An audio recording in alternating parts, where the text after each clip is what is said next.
우리가 하나님이 보시기에 좋았더라라는 말씀을 가지고 계속 그 의미들을 살펴보고 있습니다. 여러분, 하나님이 보시기에 좋았다 하는 말은 하나님이 의도하시고 계획된 대로 이루어졌을 때 할 수 있는 말이죠. 하나님 보시기에 좋았다. 하늘에서 이루어진 뜻이 땅에서 이루어지는 것, 하나님 보시기에 좋았다라고 하는 것입니다. 그러니까 하나님 보시기에 좋았다 하는 모습은 바로 그런 모습이죠. 하나님이 원하시고 뜻하시는 대로 되어졌을 때 하나님 보시기에 좋았다라고 이렇게 말씀하고 있는 것입니다. 여러분, 우리가 하나님 보시기에 좋았다는 그 말씀을 첫 번째 무엇 가지고 이야기했습니까? 하나님이 말씀으로 천지 만물을 창조하셨을 때 하나님이 보시기에 좋았다 그랬습니다. 그래서 말씀은 능력이 있습니다. 말씀 능력이 있습니다. 그리고 두 번째, 모든 만물들이 하나님의 다스림 가운데 있을 때 그 하나님의 다스림 속에서 존재하고 질서를 가졌을 때 하나님 보시기에 좋았다 그랬습니다. 그러니까 우리 인생도 마찬가지예요. 주인이신 하나님 다스림을 받고 살 때, 하나님을 주인으로 섬기고 그 주인의 말씀대로 순종할 때 우리 인생은 하나님 보시기에 좋았더라 하는 거예요. 그리고 세 번째가 무엇이었습니까? 하나님께서는 나누시는 하나님이에요. 분리시키고 구별하시는 하나님이에요. 하나님께서는 거룩함을 유지하기를 원하시죠. 하나님 앞에서 거룩을 가지고 살아가는 성도들의 모습, 하나님의 교회의 모습, 이 모습들을 하나님께서는 보시기에 좋았더라 하시는 것입니다. 그리고 오늘 우리가 이제 살펴볼 말씀이 바로 무엇이냐? 하나님께서 태초에 천지를 창조하시니라 해서 세상이 생겨났는데 그 창조된 세상의 원시적인 상태가 어떤 상태냐? 2절에 이야기했습니다. 땅이 혼돈하고 공허하며 흑암이 깊음 위에 있다라고 얘기했습니다. 여러분, 땅이 혼돈한다라는 건 뒤죽박죽 되어 있어 막 섞여 있는 거예요. 그리고 형태가 없는 거예요. 폼레스한 거예요.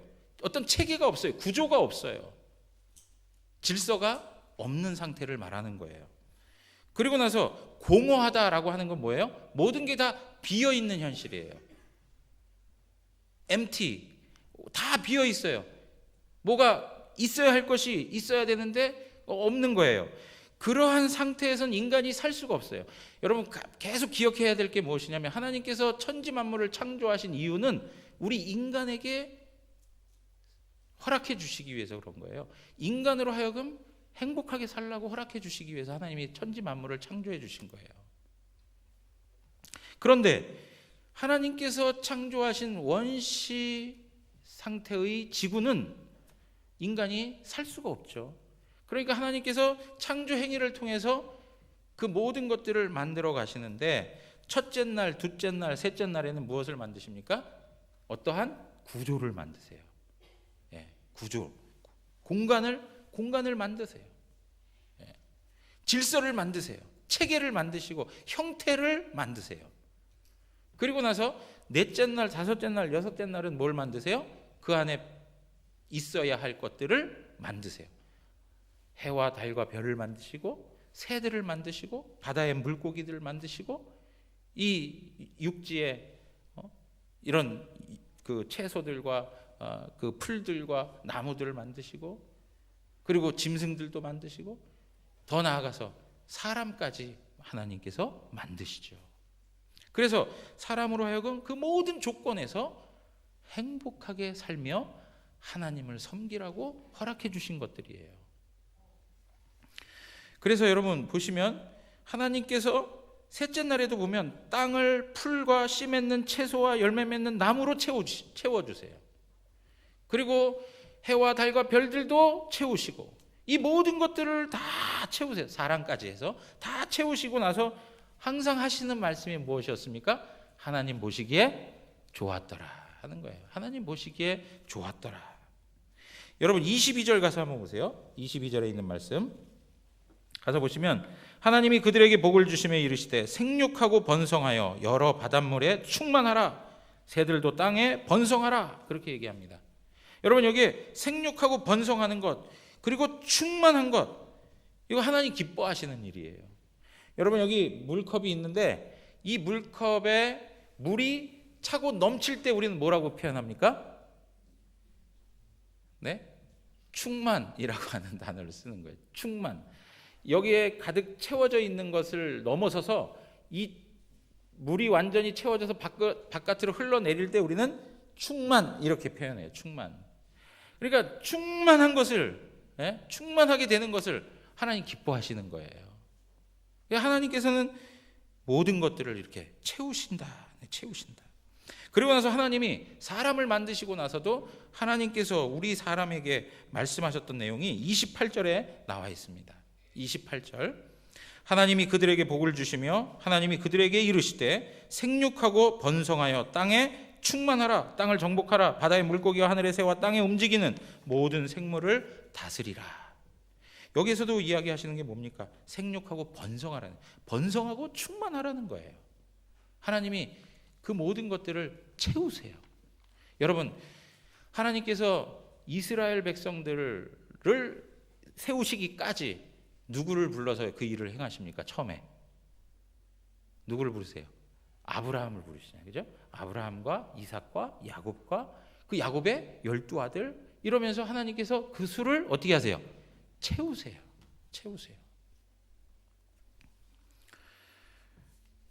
여러분, 이러한 하나님의 창조 행위 속에 하나님께서 그 모든 결과물들을 보셨을 때 하나님 보시기 좋았다 하는 그 말은, 거기에는 궁핍함이나 부족함이나 결핍이라고 하는 개념이 없는 거예요. 가난함, 이런 개념이 없는 거예요. 그것은 완전하고 아름답고 풍성한 거예요. 이것이 바로 하나님이 만드신 세계인 것입니다. 그러나 여러분, 우리가 한 가지 생각해야 될 게 무엇이냐? 인간은 죄를 지음으로 말미암아 하나님이 보시기에 좋았던 이 하나님 나라의 누림을 상실하게 되었다는 거예요. 하나님께서 모든 것들로 풍성하게 하신 모든 삶의 조건들을 잃어버리게 되었어요. 그래서 이 땅을 살아가는 동안 무엇인가 열매를 얻어내기 위해서 남자는 어떻게 하게 되었습니까? 땀 흘려 일하는 수고가 따르게 되었습니다.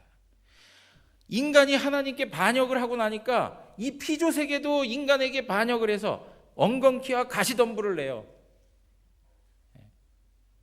그래서 그 땅을 경작해야만이 수고롭고 땀을 흘리며 고통 가운데에서 애를 써야만 무엇인가 얻어낼 수 있는 세계가 되어버렸어요. 하나님께서 우리에게 자녀를 주실 때도 마찬가지예요. 여인에게 있어서 무슨 문제가 따라오게 되었습니까? 해산의 고통이 따르게 되었어요. 그 고통이 없이 자녀를 얻는 일이 없죠. 해산의 고통을 경험하게 하신 거예요. 모든 것들이 하나님께로부터 공급되었고 하나님으로부터 채워지고 했는데, 하나님과 단절된 인간들 안에는 결핍이 생겨났고 궁핍이 생겨났고 부족함과 모자람이 생겨나게 된 것이에요. 마치 탕자가 그의 아버지 집 부잣집에서 그냥 넉넉히 살다가 자기가 야망을 품고 자기 인생 성공해보고자 자기에게 돌아올 몫의 재산을 가지고 가가지고 자기가 성공해보겠다고 이런 일 저런 일 다 했지만 결국에는 허랑방탕하고 모든 것을 다 낭비해버린 채 무엇이 되어버렸죠? 거짓 신세가 되었어요. 그것이 바로 인간의 실존이에요. 하나님을 떠난 인간들이 놓여지게 되는 삶의 모습이라고 하는 것은 하나님이 허락해 주시는 풍성한 은혜의 누림 속에서 제외되어 이제는 가난하고 거지 같은 궁핍과 그 결핍의 상태를 경험할 수밖에 없는 현실에 직면하게 된 것입니다. 이러한 궁핍, 결핍, 이러한 것들을 인간이 채워보려고 노력해요. 우리가 노력하면 무엇인가 우리 마음대로 얻어낼 수 있다고 생각해요. 최선을 다해서 일을 해요. 수고롭게 살아요. 그렇지만 우리의 마음과 뜻대로 되지 않는 것이 현실이에요. 여러분, 태어날 때부터 죽을 때까지 인간은 공급받으면서 살아가게 되어 있어요.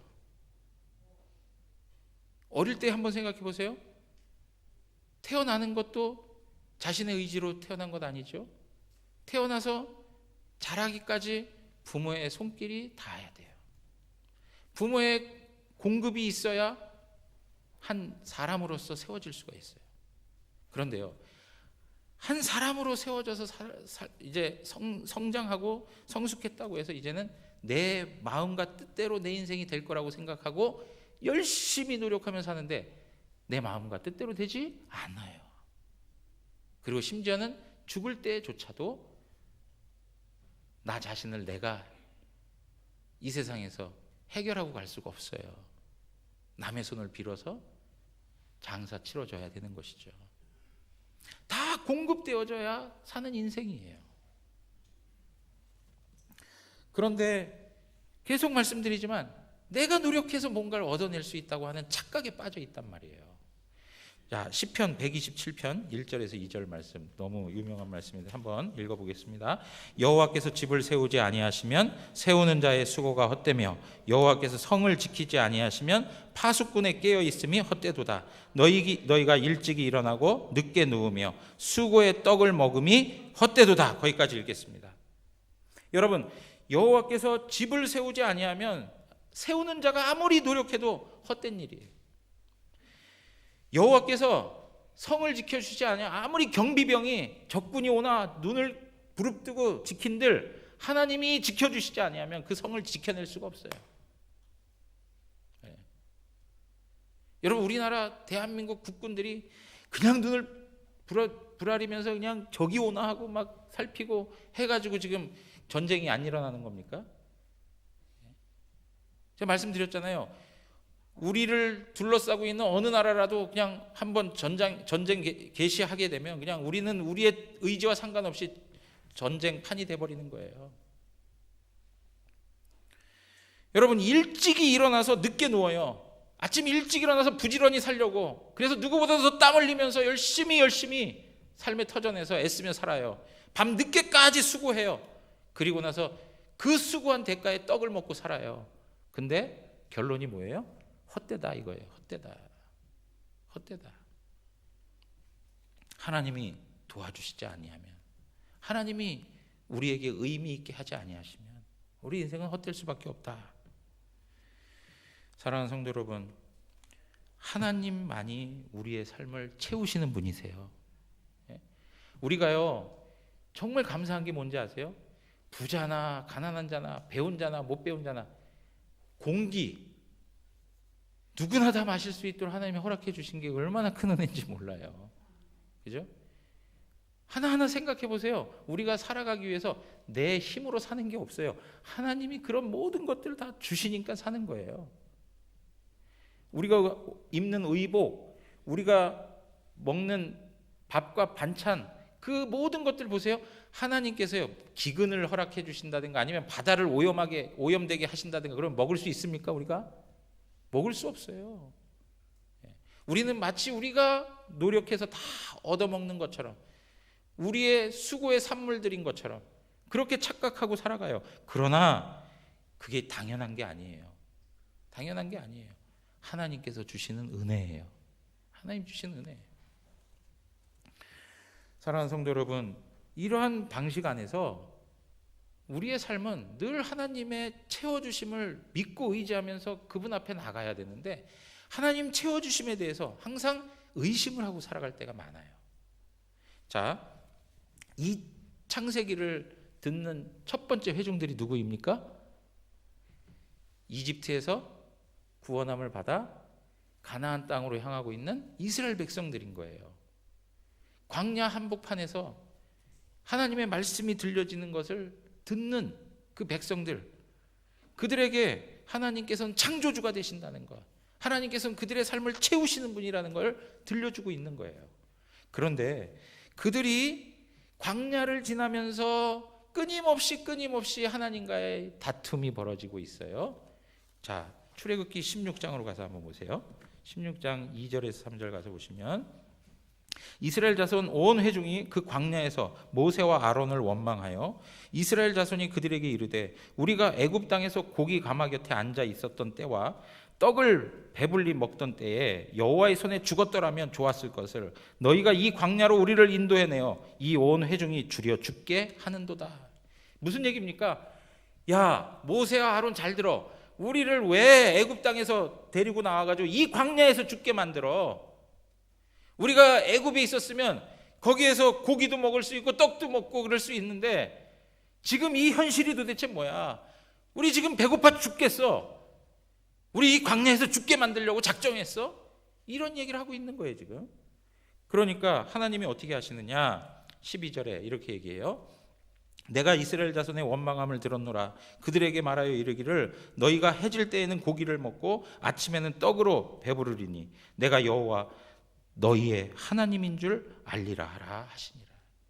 하나님께서 어떻게 하세요? 그들의 원망함을 들으시고 그들에게 필요한 것들을 채워주셨어요. 고기를 주시고 또 떡을 주셨어요. 이 같은 맥락의 이야기가 민수기 11장에 기록되어 있는데 한번 보세요. 그들 중에 섞여 사는 다른 인종들이 탐욕을 품음에 이스라엘 자손도 다시 울며 이르되 누가 우리에게 고기를 주어 먹게 하랴. 여러분, 누가 우리에게 고기를 주어 먹게 하랴. 그러면서 우는 거예요. 이거 우리 삶으로 이렇게 놓고 보면 몇 살짜리 투정입니까? 예? 일부 앱에서는 6살짜리요 그러더라고요. 예, 6살짜리요. 여러분, 이게 하나님 앞에서 불평하고 불만을 터뜨리는 내용인데 누가 우리에게 고기를 먹여줄까? 이런 이야기를 하고 있는 거예요. 그러면서 5절에 뭐라고 얘기하냐? 우리가 애굽에 있을 때에는, 지긋지긋하게 이 표현을 하죠. 애굽에 있을 때는 값없이 생선과 오이와 참외와 부추와 파와 마늘들을 먹은 것이 생각나거늘. 애굽에 있을 때는 생선도 먹고 오이도 먹고 참외도 먹고 부추도 먹고 다 먹었다는 거예요. 그게 생각난다는 거예요. 그런데 지금의 현실은 이게 도대체 뭐냐 이거죠.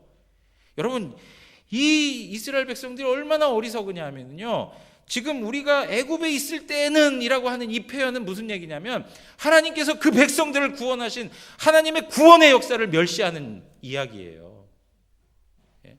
그까지 생선, 오이, 참외가 뭐라고, 부추가 뭐라고, 그것 때문에 하나님이 그 백성들을 그 착취와 억압과 그 신음과 탄식에서 구원해 내신 그 구원의 역사마저 부정하게 만드느냐 말이죠. 여러분, 이게 우리의 모습하고 너무 똑같지 않습니까? 우리의 삶에 있어서 우리가 원하는 대로 조금만 채워지지 아니하면 그렇게 불평하고 불만하면서 하나님 앞에서 땡깡 부리는 그러한 모습과 같이 그러한 연약함을 그대로 드러내고 있는 것이죠. 그런데 하나님께서 어떻게 하시느냐? 그걸 다 들어주시고 채워주겠다고 말씀하고 계세요. 13절 14절에 보면 이렇게 얘기합니다. 이 모든 백성에게 줄 고기를 내가 어디서 얻으리까? 그들이 나를 향하여 울며 이르되 우리에게 고기를 주어 먹게 하라 하온즉 책임이 심히 중하여 나 혼자는 이 모든 백성을 감당할 수 없습니다. 하나님, 이 백성들을 내가 어떻게 책임집니까? 내가 어떻게 이 백성들을 다 먹일 수 있습니까?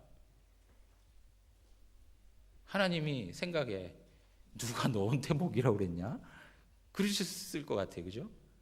근데 모세는 막 책임감이 투철해가지고 이 백성들 내가 어떻게 먹이겠습니까? 막 하는 거예요. 그러니까 하나님께서 18절에 이렇게 얘기하십니다.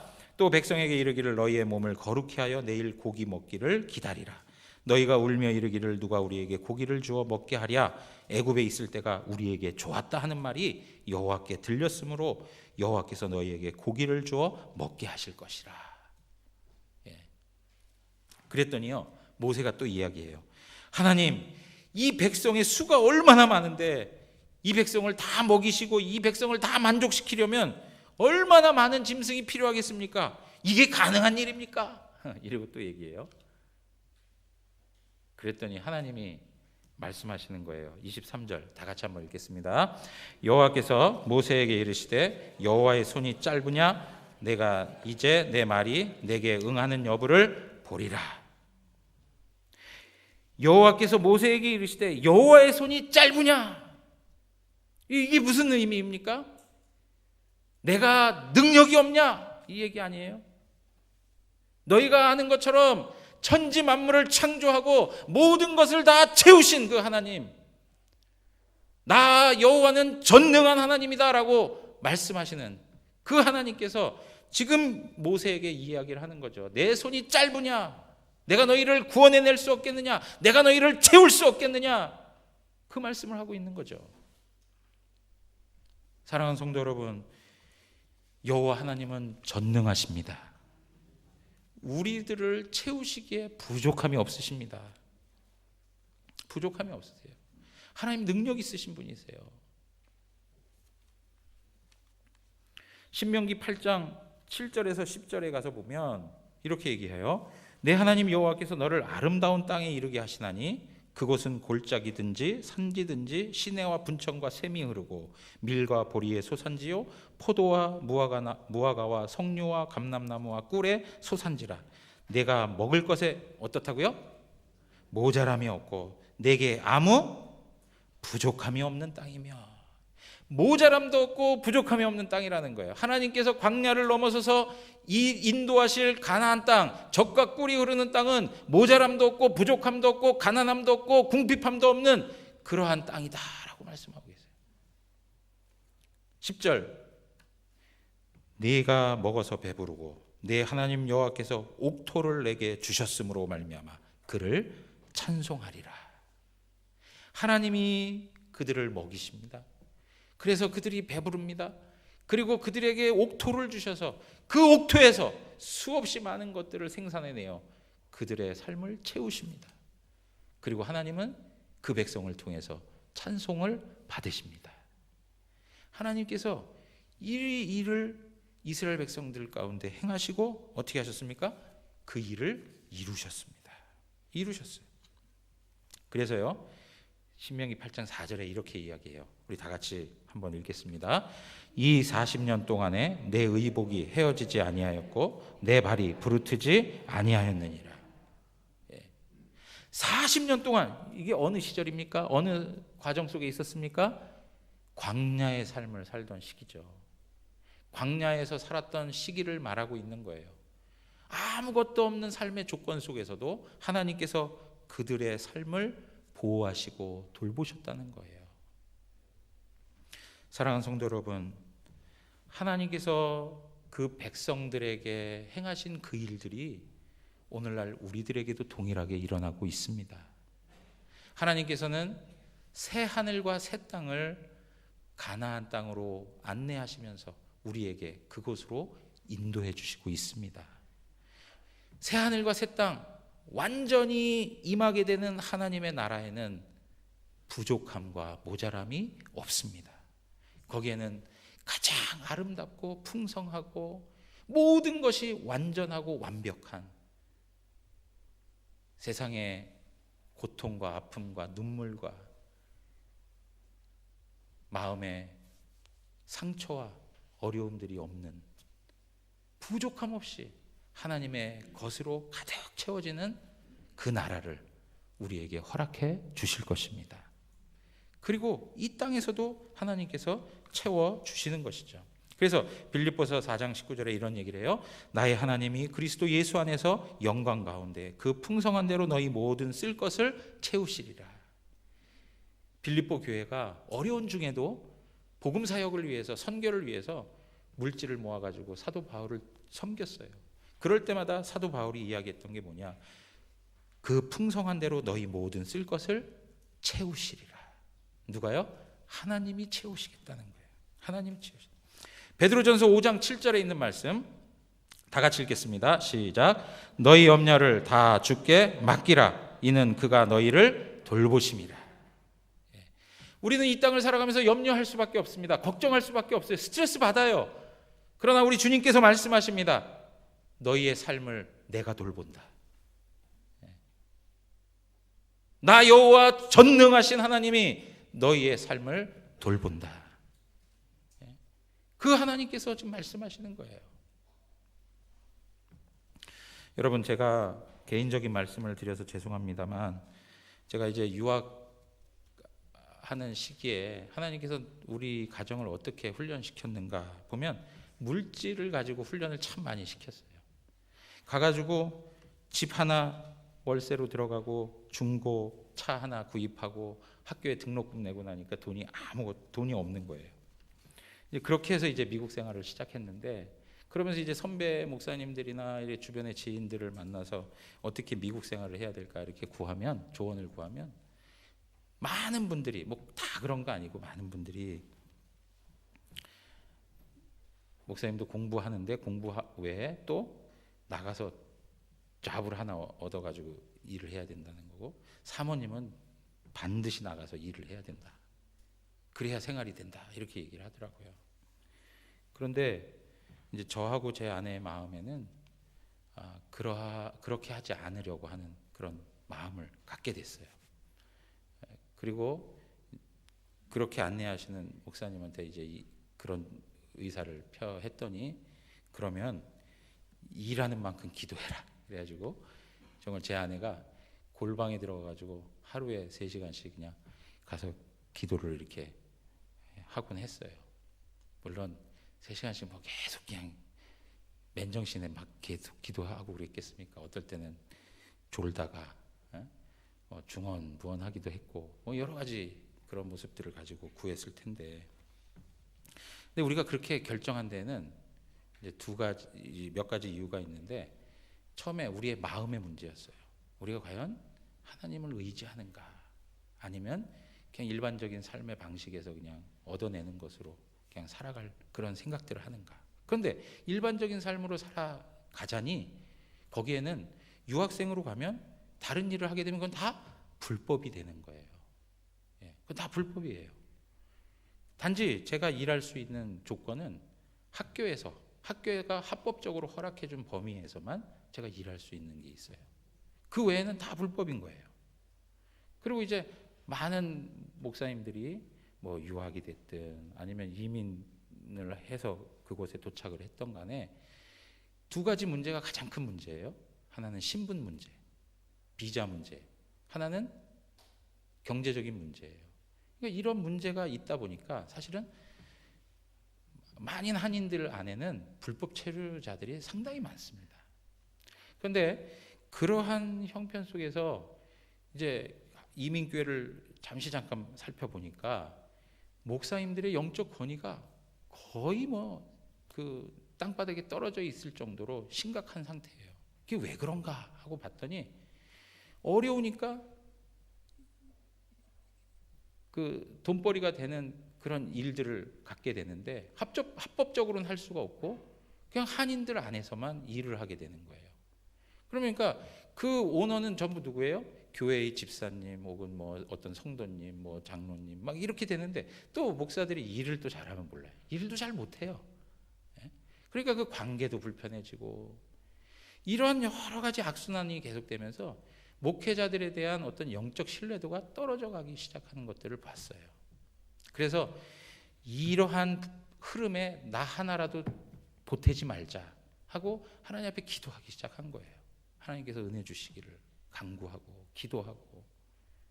근데요, 참 신기한 게 뭐냐면, 정말 어떤 경우에는 전 재산이 10불밖에 없어요. 10불. 돈 10,000원 정도 되는 그 돈밖에 없어요. 근데 어느 날 이렇게 도서관에 공부하다 보면 누군가가 또 책에다가 100불 꽂아놓고 가는데 지금도 누군지 몰라요. 지금도. 그리고 제 아내가 이제 기도를 하다 보니까 하나님께서 공급해 주시는, 채워 주시는 그런 은혜들을 제 아내를 통해서 이렇게 하나님이 주어 주시더라고요. 저를 통해 이렇게 제공되는 것보다 제 아내를 통해서 제공해 주시더라고요. 저는 이제 학교에서 빌딩 청소하면서 화장실 청소하고 막 그렇게 한동안 공부하면서 그렇게 지낸 적이 있어요. 근데 제 아내를 통해서, 아는 지인들을 통해서 하나님께서 공급해 주시는 은혜들을 경험했어요. 어떤 분이 제 아내를 그 어덜트 스쿨이라고 그 영어 공부하러 가는 모임이 있는데, 거기에서 본 지 딱 일주일 정도밖에 안 됐는데 찾아와가지고 11조, 당신의 11조를 우리를 위해서 헌금하겠다는 거예요. 오래 본 관계도 아니에요. 근데 와가지고 우리를 위해서 섬기겠다는 거예요. 그래서 우리가 거부했어요. 아니라고. 11조는 본교회 갖다 내시라고. 제가 그 사역을 할 때 항상 그렇게 가르치고 성도들에게 안내했는데 내가 어렵다고 그렇게 받을 수 없습니다. 그러니까 그건 본교회에다가 드리십시오 하고 말씀드렸어요. 그랬더니 이분이 하시는 말씀이 당신이 유럽 파리에서 미국으로 온 지 이제 얼마 안 되는 거예요. 그분도 한 몇 주밖에, 한 2주 뭐 이렇게 되는 거예요. 그런데 교회를 아직 정하지 못했다는 거예요. 그래서 교회를 정하면 목사님이 얘기한 대로 그렇게 하겠습니다. 그동안만 받아주십시오. 막 그분이 그냥 그렇게 계속 이야기해서 그러면 그걸 조건으로 해서 교회가 정해지면 바로 교회로 11조를 하십시오 하고 말씀을 드렸어요.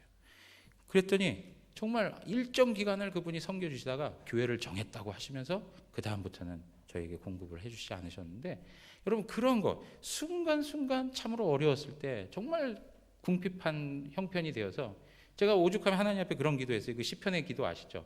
주여 내가 가난하고 궁핍하오니 지체하지 마옵시고 은혜를 주십시오 하고 하는 그 말씀들을 외워가면서 하나님 앞에 기도했어요. 그럴 때 하나님께서 순간순간 우리의 삶에 뭐 풍성하게 막 넘치게 채워주시는 게 아니지만 정말 거기에 딱 알맞게 하나님께서 살아가게 하시더라는 거죠. 사랑하는 성도 여러분, 이건 지극히 제 개인적인 이야기예요. 그런데 이 개인적인 이야기를 넘어서서 하나님께서 하나님 말씀을 통해서도 그렇고 우리의 삶에 있어서 이러한 은혜들을 엄청나게 허락해 주시는 것을 다 경험하고 사시잖아요. 그런데 우리는 어떤 문제만 당하면 그 받았던 은혜들을 망각하고 그냥 염려하고 두려워하고 살아가요. 그러나 다시 한번 우리가 생각해야 할 건 뭐냐면 여호와 하나님이 우리를 채우신다는 거예요. 여호와 하나님 채우신다. 그래서 다윗이 고백한 고백이 있죠. 여호와는 나의 목자시니 내게 부족함이 없으리로다. 사랑하는 성도 여러분, 이렇게 하나님께서 삶의 다양한 방식으로 채워주세요. 그런데 하나님께서 우리에게 주신 것 중에 가장 최고의 선물이 뭔지 아세요? 하나님께서 우리에게 가장 중요하게 허락해 주신 게 뭐냐? 창세기 15장 1절 가서 한번 보겠습니다. 우리 다 같이 읽겠습니다. 이후에 여호와의 말씀이 환상 중에 아브라함에게 임하여 이르시되 아브라함아 두려워하지 말라. 나는 내 방패요 너의 지극히 큰 상급이니라. 예. 하나님께서 뭐라고 얘기하시냐면 나는 너의 지극히 큰 상급이니라 그래요. 하나님 자신이 아브라함의 상급이 되어 주셨다는 거예요. 하나님이 다른 많은 것들을 주시지만 무엇보다 더 중요한 건 무엇이냐? 하나님 자신을 하나님께서 아브라함에게 주셨다는 거예요. 그래서 하박국 선지자도 그런 고백을 할 수 있는 거죠. 3장 17절에서 18절에 있는 말씀, 비록 무화과 나무가 무성하지 못하고 포도나무에 열매가 없고 감람나무에 소출이 없고 밭에 먹을 것이 없으며 우리의 양들이 없고 외양간에 소가 없을지라도 나는 여호와로 말미암아 즐거워하며 나의 구원의 하나님으로 말미암아 기뻐하리로다. 이 세상에 있는 것으로 채워지지 못해도 내가 가진 것이 아무것도 없어도 여호와 하나님 그분이 나와 함께 하시고 있다는 그 사실, 그것만으로 하나님 앞에 찬송할 이유가 있다는 거예요. 하나님께서 우리와 함께 하신 것 자체, 하나님 자신을 우리에게 주셨다는 것 자체가 우리에게 있어서는 가장 큰 복입니다. 여러분 그 말씀 보시면 나오미하고 룻을 기억하시죠? 나오미가 어떤 사람입니까? 그의 이름은 기쁨이라는 뜻이에요. 그런데 나오미가 남편을 따라서 모압으로 이주합니다. 성공해보고자 떠난 길이었어요. 그러나 그 모압 땅에서 어떤 일들이 경험되었습니까? 남편이 죽었습니다. 두 아들마저 다 죽었습니다. 여러분 이 신세가 되었다면 그 마음의 고통이 얼마나 큰지 아시겠죠? 그래서 자기 자신이 그 며느리 룻과 함께 자기의 고국으로 돌아왔을 때, 고향으로 돌아왔을 때 자기 자신을 나옴이라고 부르지 마라. 나를 기쁨이라고 부르지 말고 나를 마라라 부르라. 뭐예요? 그 뜻이? 고통, 쓰다 이런 뜻이에요. 내 인생이 쓰다는 거예요. 내 인생이 고통스럽다는 거예요. 이전에는 풍족히 나갔는데 이제는 완전히 빈털터리가 되어서 돌아오게 하셨다는 거예요. 그런데 하나님께서 나오미하고 룻을 다시금 채우시고 풍성하게 하시는데 누굴 만나게 하십니까? 보아스를 만나게 하시죠. 보아스를 통해서 그의 기업이 다시금 회복되고, 그리고 보아스를 통해서 그의 끊겼던 후손들이 다시금 이어지게 되죠. 보아스라고 하는 그 사람을 통해서 나오미와 룻의 인생이 회복되어지고 채워지는 역사가 있어요. 보아스가 누구를 예표합니까? 예수 그리스도를 예표하는 것이죠. 사랑하는 성도 여러분, 하나님이 우리에게 자신을 주셨다라고 할 때 그것의 가장 확증적인 내용이 무엇입니까? 그것은 하나님의 아들을 우리에게 주셨다는 거예요. 하나님의 아들을 우리에게 주셔서 우리로 하여금 생명을 얻게 하고 더 풍성히 얻도록 우리 가운데 은혜를 주셨다는 거죠. 이 세상에 가져야 할 많은 것들이 있지만 우리가 다 못 가져도 돼요. 그러나 하나님이 주신 예수 그리스도를 가지게 되면 우리는 모든 것을 다 가진 거예요. 여러분, 예수 그리스도 그분 때문에 우리는 죄사함을 받았습니다. 예수 그리스도 때문에 의롭게 되었습니다. 예수 그리스도 때문에 거듭나게 되었습니다. 예수 그리스도 때문에 거룩하게 되었고, 예수 그리스도 때문에 하나님의 자녀가 되었고, 예수 그리스도 때문에 하나님의 나라가 우리의 것이 되었습니다. 예수 그리스도 그분 때문에 우리는 영생을 누리게 되었습니다. 하나님께서 주신 최고의 선물이에요. 예수 그리스도 뿐만 아니라 예수 그리스도가 하늘로 올라가시고 나서 예수 그리스도께서 우리에게 보내주신 성령님이 우리를 떠나지 아니하고 우리와 함께 하십니다. 사랑하는 성도 여러분, 하나님의 성령께서 우리의 삶을 채우십니다. 하나님의 말씀을 통해서, 하나님의 말씀과 함께 우리의 삶을 채우시는 성령님이 우리와 함께하고 있습니다. 로마서 8장 32절에 있는 말씀 보시죠. 다 같이 읽겠습니다. 자기 아들을 아끼지 아니하시고 우리 모든 사람을 위하여 내주시니가 어찌 그 아들과 함께 모든 것을 우리에게 주시지 아니하겠느냐. 자기 아들을 아끼지 아니하시고 우리에게 주신 그 하나님께서 이 땅을 살아가면서 필요한 것들 안 주실 이유가 없어요. 못 주실 이유가 없어요. 하나님의 아들까지도 우리에게 주셨는데 그까지 간식거리, 그까지 먹을거리 하나님 못 주실 이유가 뭐가 있어요? 하나님이 여러분들을 사랑하십니다. 그리고 여러분들을 채우시고, 그리고 하나님이 준비해 놓으신 영원한 하나님의 나라의 풍성함과 채우심을 우리로 하여금 누리게 하십니다. 오늘 그 하나님을 바라보시고 이 광야 같은 세상에서 어렵지만 하나님의 은혜를 공급받아 힘껏 하나님 나라를 위하여 발걸음을 옮기는 우리 영안교회 모든 성도들 되시기를 주님의 이름으로 축원합니다.